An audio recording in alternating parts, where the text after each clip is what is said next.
Welcome to MT study club. इस video में हम लोग एसपीडी साइंस के थ्योरी सेक्शन में नाभिकीय भौतिकी या न्यूक्लियर फिजिक्स के बारे में देखेंगे। तो चलिए वीडियो शुरू करते हैं। नाभिकीय भौतिकी, न्यूक्लियर फिजिक्स इसमें सबसे पहले है इलेक्ट्रॉन। इलेक्ट्रॉन क्या है? तो इलेक्ट्रॉन की खोज 1897 ईस्वी में अंग्रेज वैज्ञानिक जे थॉमसन ने कैथोड किरणों के रूप में की। इलेक्ट्रॉन की खोज कब हुई? 1897 ईस्वी में। किसने की? जे थॉमसन ने की, और कैथोड किरण के रूप में किया था। इलेक्ट्रॉन बहुत ही सूक्ष्म कण होते हैं और ये परमाणु के नाभिक के बाहर चारों ओर चक्कर लगाते हैं। इलेक्ट्रॉन क्या करते हैं? परमाणु के नाभिक के चारों ओर चक्कर लगाते हैं। इन पर 1.6 इंटू 10⁻⁻19 कूलाम का ऋणात्मक आवेश होता है। इलेक्ट्रॉन पे कितना ऋणात्मक आवेश होता है? 1.6 इंटू 10⁻⁻19 कूलाम। और इनका द्रव्यमान कितना होता है? इनका द्रव्यमान 9.1 इंटू 10⁻31 kg होता है। ठीक है, इलेक्ट्रॉन का द्रव्यमान कितना होता है? 9.1 गुने 10⁻31 किलोग्राम। यह एक स्टेबल मूल कण है इलेक्ट्रॉन। ठीक है, तो इलेक्ट्रॉन की खोज 1897 में जे थॉमसन ने किया। ये अति सूक्ष्म कण होते हैं, परमाणु के नाभिक के चारों ओर चक्कर लगाते हैं। इन पर 1.6 इंटू 10⁻⁻19 कूलाम का ऋणात्मक आवेश होता है और द्रव्यमान इनका 9.1 इंटू 10⁻31 किलोग्राम होता है। नेक्स्ट पार्टिकल हमारा है प्रोटॉन।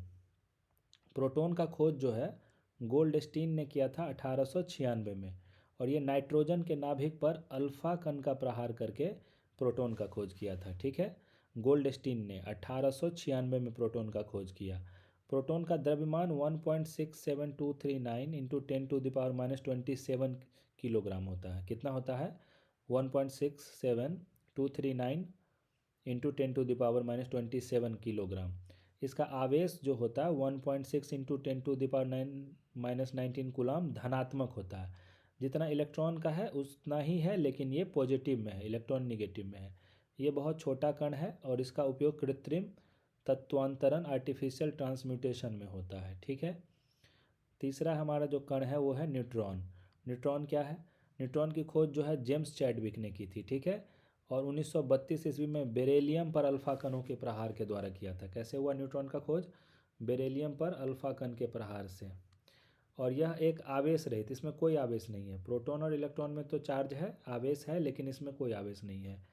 इसका द्रव्यमान 1.675 इंटू 10⁻⁻27 किलोग्राम होता है। ठीक है, इसकी भेदन क्षमता जो है अत्यधिक होती है। न्यूट्रॉन की भेदन क्षमता बहुत ज़्यादा होती है। इसका जो है कैंसर की चिकित्सा में और नाभिकीय विखंडन में इसका प्रयोग होता है न्यूट्रॉन का। नेक्स्ट हम लोग का है कण जो है वो है पॉजिट्रॉन। पॉजिट्रॉन क्या है? ये एक धनावेशित मूल कण है। पॉजिट्रॉन क्या है? धनावेशित है और मूल कण है। इसका द्रव्यमान व आवेश इलेक्ट्रॉन के ही बराबर होता है। कितना होता है? इलेक्ट्रॉन के बराबर होता है। इसलिए इसे इलेक्ट्रॉन का प्रतिकण भी बोलते हैं, एंटी पार्टिकल बोलते हैं। पॉजिट्रॉन को क्या बोलते हैं? Anti particle. सब कुछ इलेक्ट्रॉन जैसा होता है, लेकिन ये निगेटिव चार्ज नहीं होता है, ये पॉजिटिव चार्ज होता है। ठीक है, और पॉजिट्रॉन की खोज 1932 में एंडरसन ने की थी। किसने की थी? एंडरसन ने।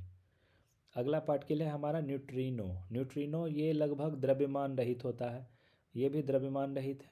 ये आवेश रहित मूलकण है। न्यूट्रिनो में आवेश नहीं होता है, न्यूट्रिनो में चार्ज नहीं होता है। इसकी खोज 1930 में पाउली ने की थी। किसने की थी? पाउली ने न्यूट्रिनो की खोज की थी। न्यूट्रिनो का भी प्रतिकण होता है जिसे एंटी न्यूट्रिनो कहते हैं। अब न्यूट्रिनो का भी एक प्रतिकण है जिसको कि एंटी न्यूट्रिनो कहते हैं। नेक्स्ट हमारा है फोटोन। फोटोन क्या है? तो फोटोन ऊर्जा का बंडल होता है। फोटोन क्या है? ऊर्जा का बंडल, पैकेट्स ऑफ एनर्जी। और ये फोटोन जो है प्रकाश की चाल से चलते हैं। कैसे चलते हैं फोटोन? प्रकाश की चाल से। इसका स्पीड लाइट के स्पीड के बराबर होता है। और सभी प्रकार की विद्युत चुंबकीय किरणों का निर्माण इन्हीं मूल कणों से होता है। जितना भी विद्युत चुंबकीय किरण है सबका जो निर्माण है फोटोन से ही होता है। और फोटोन का इसका विराम द्रव्यमान शून्य होता है। जब फोटोन जो है स्थिर रहता है, रेस्ट में रहता है, तो इसका मास 0 होता है। ठीक है, नेक्स्ट है कार्बन काल निर्धारण। Carbon dating process. कार्बन काल निर्धारण क्या है? कार्बन काल निर्धारण या कार्बन डेटिंग मेथड से जीवों के अवशेषों की आयु का पता करते हैं। कोई भी जीव का जब अवशेष मिलता है वो कितना पुराना है उसकी आयु का पता कार्बन डेटिंग मेथड से किया जाता है। देखिए, जीवित अवस्था में क्या होता है, प्रत्येक जीव में कार्बन 14 जो है एक रेडियो एक्टिव तत्व है। इसको वो ग्रहण करता है जब जीवित रहता है तो, लेकिन मृत्यु के बाद उसका ग्रहण बंद हो जाता है। कार्बन 14 जो है उसका जीवित अवस्था में तो रहता है एक्टिव, मरने के बाद वो बंद हो जाता है। तो किसी भी मृत जीव में कार्बन 14 की सक्रियता को मापकर हम उसकी मृत्यु से लेकर अभी तक का आयु का गणना कर सकते हैं। ठीक है, कार्बन 14 का जो है मात्रा का सक्रियता का माप करके हम उसकी आयु पता कर सकते हैं। इसी मेथड को कार्बन डेटिंग या कार्बन काल निर्धारण कहते हैं।